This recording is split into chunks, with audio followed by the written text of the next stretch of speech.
So, today's subject is on the gift of giving. And, of course, like most children, when you're young, gifts, as soon as you say gift, you immediately think of receiving. So I want to receive gifts.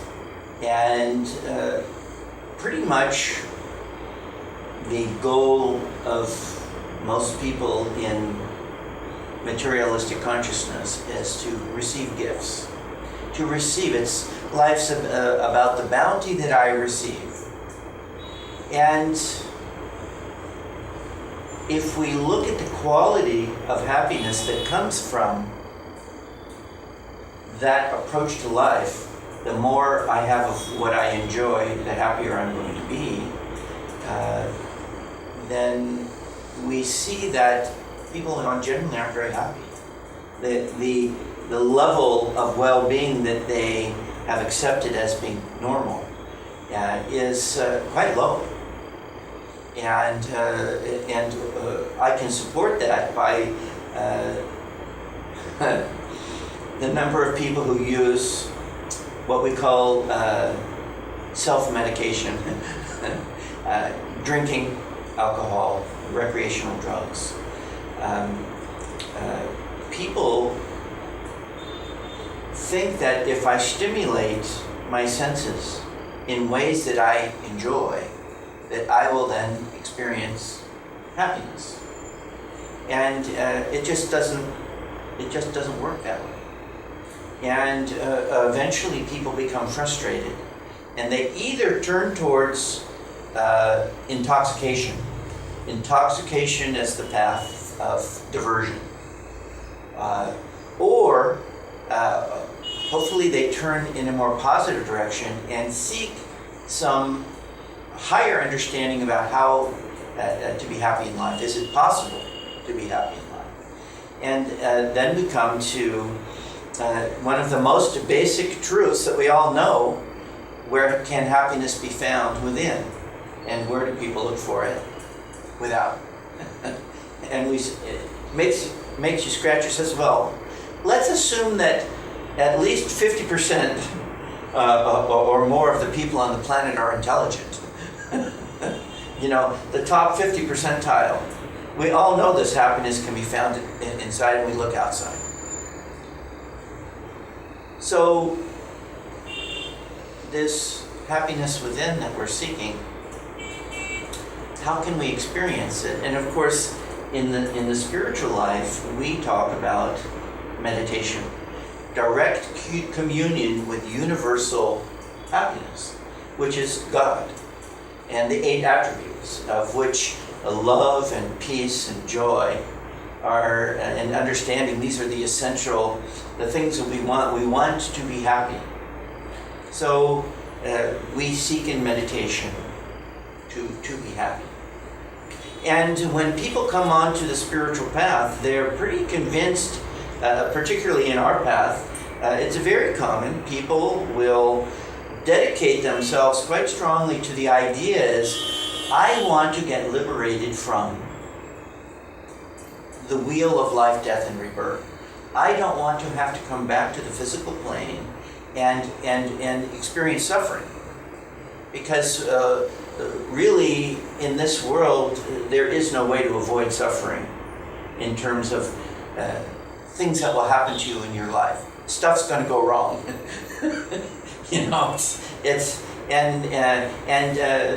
Stuff's going to go wrong to people that you care about, and you're going to feel bad, and there's just no way around it. Well, that's not exactly true. That's what I'm going to talk about. Is there a way around that? But we become motivated, so we say, well, I want to get out of that. And then we come onto the spiritual path, and of course in our path we talk about Kriya Yoga as the tool to transform our consciousness, to free ourselves from past karma, to speed up the whole process. Then we can get liberated, and then we never have to come back to the earthly world again. And we hope that that means that we're merged into infinite spirit in the most universal and cosmic way. But at minimum, we don't want to have to come back to the physical plane. You know. When I came to Ananda and met Kriyanandaji, and he was absolutely quite clear about it. He wanted liberation in this lifetime, and he did not want to come back. And all of my friends, we were all on that team. We all felt the same. I want liberation in this life. I want out of here. And it wasn't so much against the world as just the recognition that we wanted to get beyond it. We weren't saying complaining to God about the creation so much as saying we wanted to transcend it. So these are natural things, but something very strange happened. Very strange, not really strange, but different. I would say about the last 5 years of Kriyanandaji's life, he began to say something different. He began to say, well, if Master wants me to come back, I'll come back. You can't change teachings. How can you change? Why would he say that? Of course, having observed him over these years, we saw this transformation. I mean, in some ways, Swami was always the same. He was just a presence that made you feel better. Of all the things that you could describe about Swamiji, he was just a presence that made you feel better. He made you, he didn't make you, but he affected you. He vibrated you in such a way as that you suddenly felt like there was hope, that this could be done, that it was true, that we're on the path to that freedom, and that we can face the challenges of our lives. And if we observed in Swamiji's life over this period of time, you said, well, what caused him to make this shift in his this like foundational statement, this basic premise that we all spent years praying for, let me out of here and I'm never coming back. And now suddenly he's saying, well, it's okay.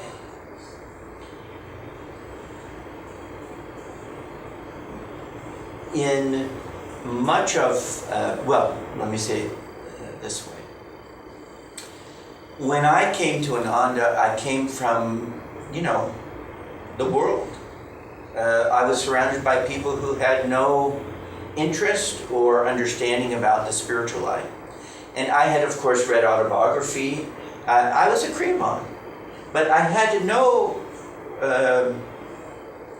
I was trying to live the life of a Kriyaman, but I didn't have any role model for that. Except the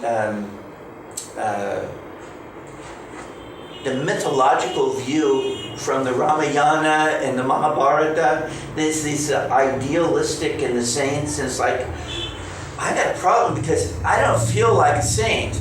How am I going to make this leap from my current state of, I'd like to achieve this inner freedom, but how am I going to actually do it? And when I came to Ananda, I found a group that was actually doing it. And I observed some things about what they were doing that, and it was, what does actually doing it look like? And of course, the basic teachings and the yogi's view of life, non-attachment, and all, the yamas and the niyamas, and meditation, devotion, attunement to the Guru.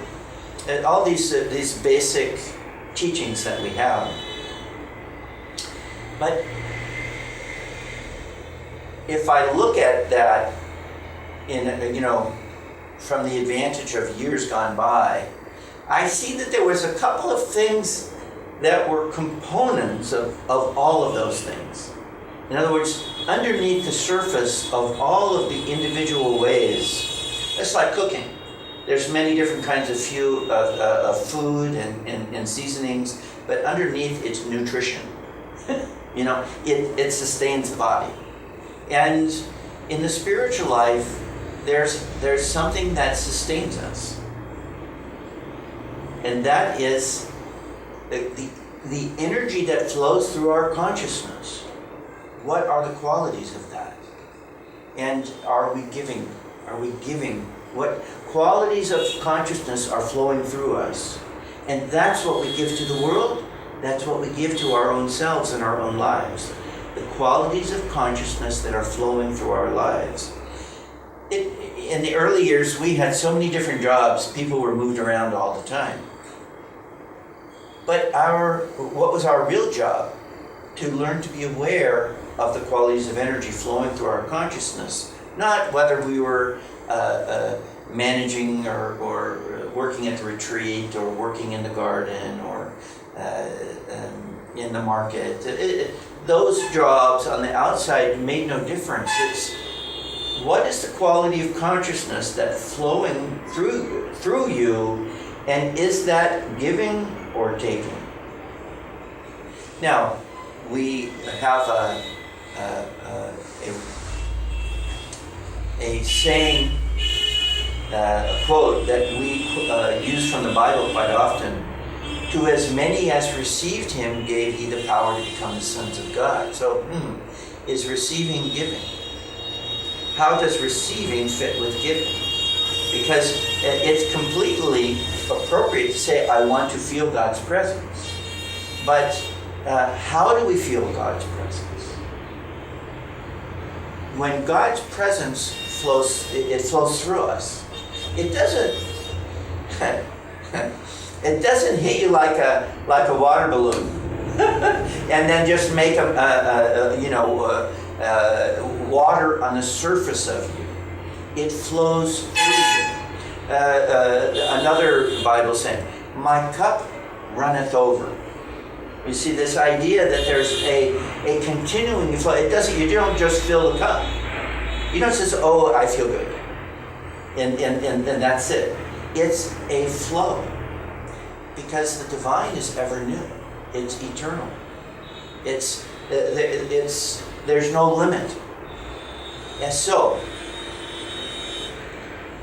underneath the surface of everything that we're doing is this attempt to tune into receiving God's life-giving, the gift of life itself that flows to us and through us, and then giving that back in its purest form, but through the instrument of your life. Like the orchestra, the flute or the guitar or the harmonium. It's an instrument. They all are playing music.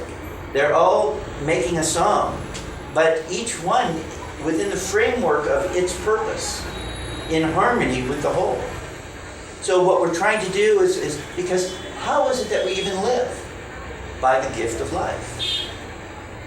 We can talk about the different components of it, but in essence, it's the divine life force that flows through us and animates everything. But that life force is pure when it in its source.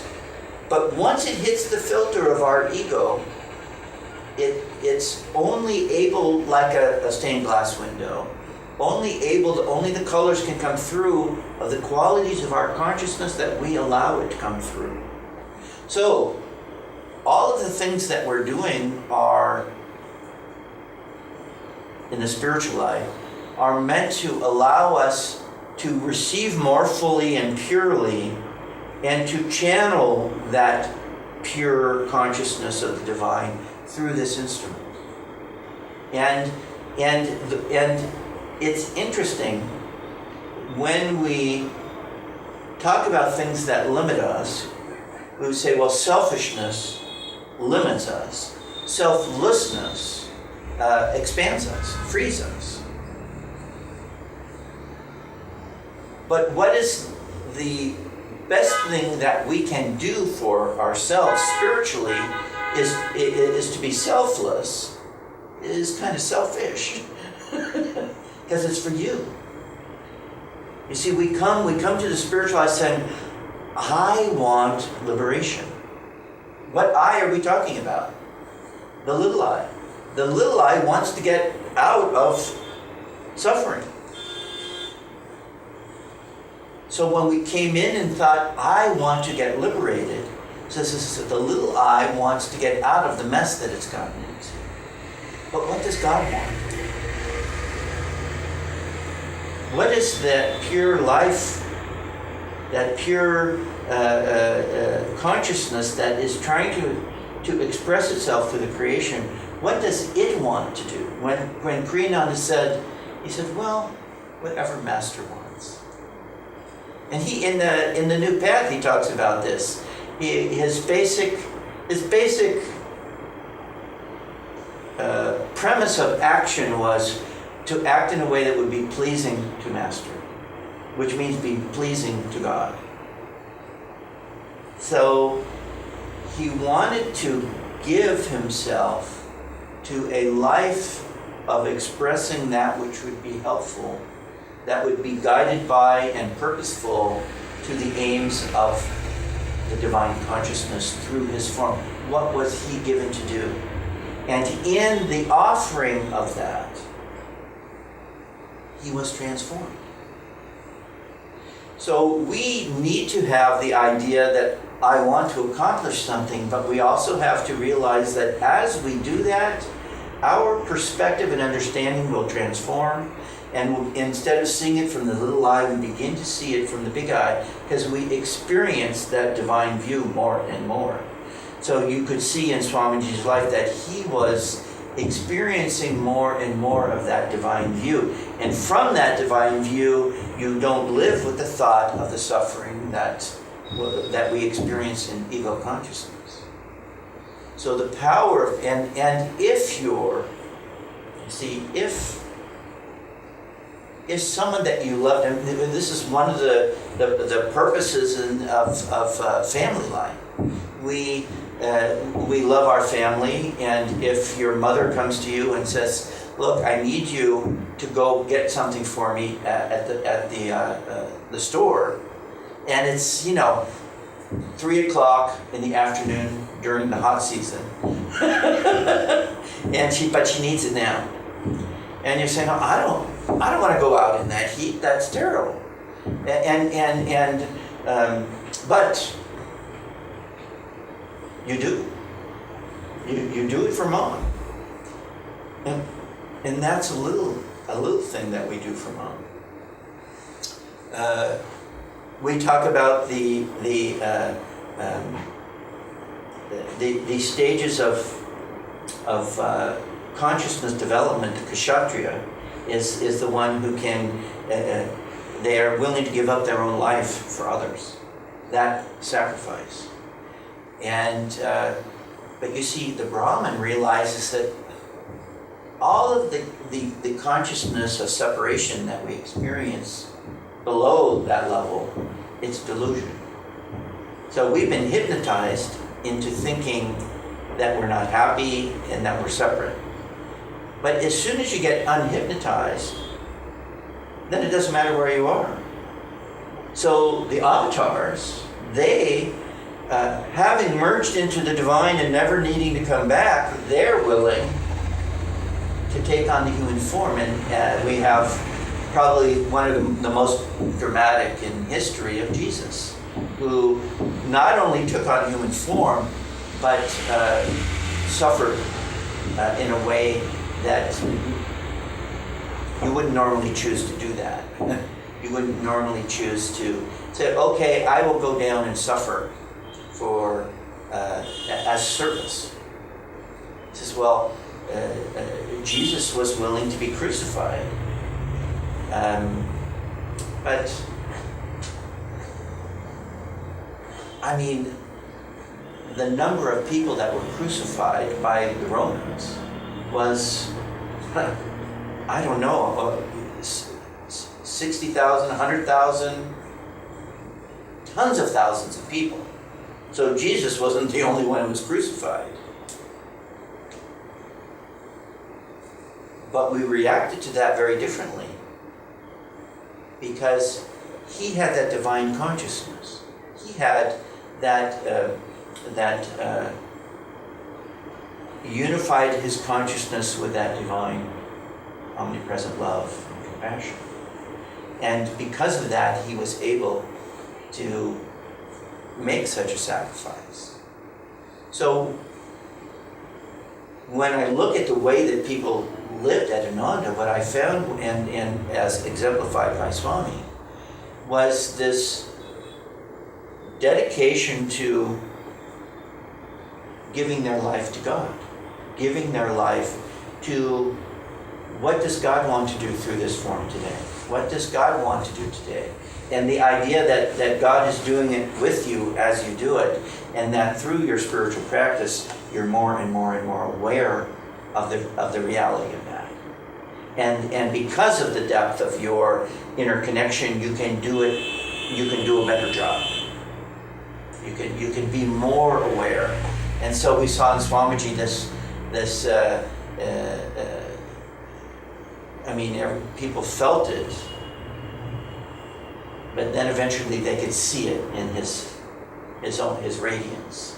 And it was like in the early years he tried to hide it, but it grew and grew and grew until either he didn't feel the need to hide it, or he was couldn't because it was just too much to be hidden in that way. But this consciousness of giving, it's the recognition that this divine flow of energy is flowing through us. And then who's giving what? What are we giving? What could we give? As the ego, we have nothing to give. But as the soul, we are divine. We can give that divine. Everything comes from God. So you have to, the more you know of God, the more you have of God to give. And this is the key, is to understand that. And we say the channel is blessed. Goodness is its own reward. I say that often, because it's the recognition that when good qualities of consciousness are flowing through us, we are in that. When we live in taking consciousness, then we limit our ability to perceive well-being. When we live in giving consciousness, there is no limit. But we want to root our giving not in emotional. When we give with the ego, we have expectation of return. So if I raise my kids, I expect them to love me and to take care of me when I'm old. I expect my son to be a doctor, even though he said he wanted to be an artist. I have expectations, and I want to impose that. And as soon as we have that consciousness, the bliss is gone. The love has been dissipated. And our love has been soiled, and it's no longer love, it's desire, it's selfish. And it says, well, it's in their best interest. No, it's not in their best interest. It's in what you think is your best interest. And the truth is, we don't really know what's in their best interest most of the time. Except that we do know that the more positive qualities of energy that flow through their consciousness, the happier they're going to be. You see? That takes discipline sometimes, because you can't, it doesn't happen just by accident. You don't just suddenly perceive universal love and you never have another problem. We have to, according to our current state of consciousness, we have to do the things we can do easily as much as possible, and then gradually increase the things that are more difficult. And we saw so many examples in Swamiji's life of him having to dig down deep and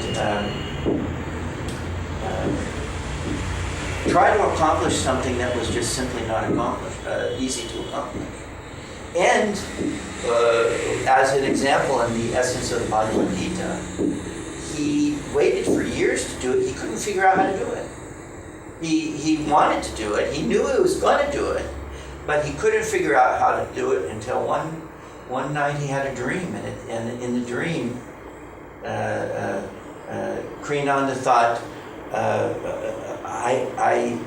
I can't get access to the proper materials in order to do it, and Master said to him in the dream, he said, don't discount the possibility of a skylight. The idea that the light would shine in his consciousness, and then when he actually sat down to write it, it just poured out of him.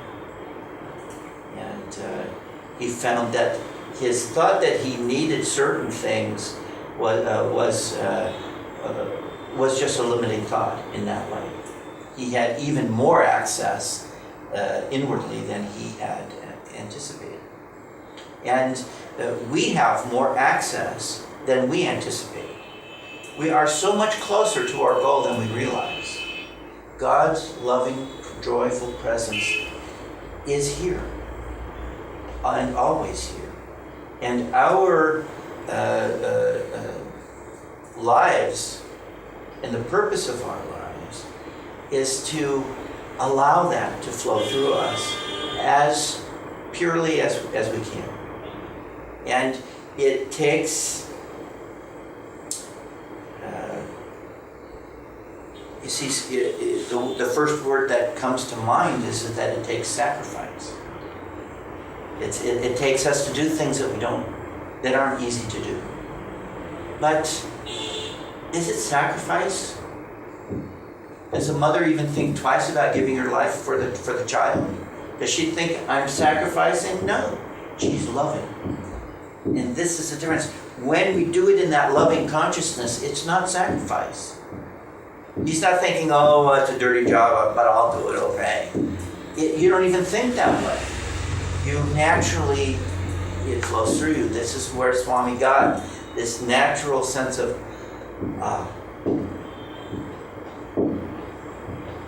I don't have to, the energy doesn't get slowed down at all by that ego thought of, how do I feel about it?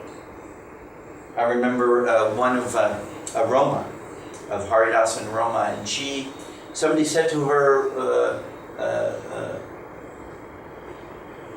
asked her how she felt about something that she had been asked to do, that she probably, that wouldn't be easy for her to do. And she had such a great answer. She said, what difference does it make how I feel? She just, it's just like, I need to do it, I'm doing it. But the even higher step is to, I want to say it's probably, I'm not saying she didn't do it with this higher step, I think, but I'm just adding this to it, is that it's a natural loving, it's like there is no hesitation, there is no barrier between seeing the opportunity to give and giving. And we practice this in so many ways in serving in the Sangha. When we practice seva, we practice spontaneous giving. But we want to do this on deeper and deeper and deeper levels. And when we're faced with things that are difficult, you think about the young Americans who came to Ananda in the 70s. And today, the way we present here in India, it's like, well, those guys have it totally together.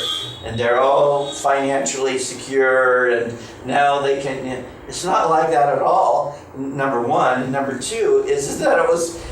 most of the people at Ananda in the early years were living underneath the poverty level. And we had no running water, no electricity, we had no telephones, we were living out in the forest using outhouses. It was a completely different situation. But And if we looked at, and now I say this, oh, you guys, you sacrificed so much. But we were out there going, oh, this is awesome. We didn't feel like we thought we were the luckiest people in the world. Because we were out in the forest sitting under this beautiful oak tree, surrounded by the mountains. And underneath this tree there was a Swami talking about God. And he was a direct disciple of our guru, Brahman's Yogananda. It was awesome. and the things that our parents would look as, oh, you're giving up this, and you're giving up this, and you're giving up this, and you're giving up in your future. You're giving up your future. And we were joyfully embracing our future. And the future of each and every soul is to experience the love of God. But in order to do that, we have to practice giving that energy through our consciousness. It's God's energy flowing through us, but we receive it, but then we have to give it as deeply as we can back to the way, as closely as we can to the way that God inspires us to live.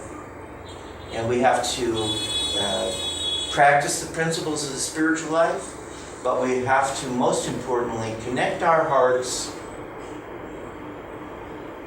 in the deepest sense to give our lives to God. When we've given our lives to God, then we are maximizing our opportunity for spiritual transformation. I'd like to read something, some words of Yogananda's.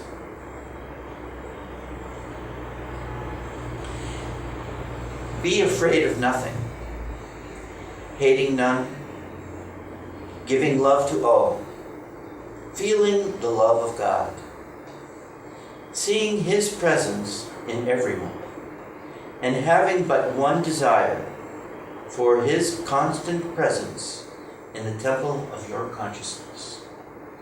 That is the way to live in this world. Don't depend on death to liberate you from your imperfections.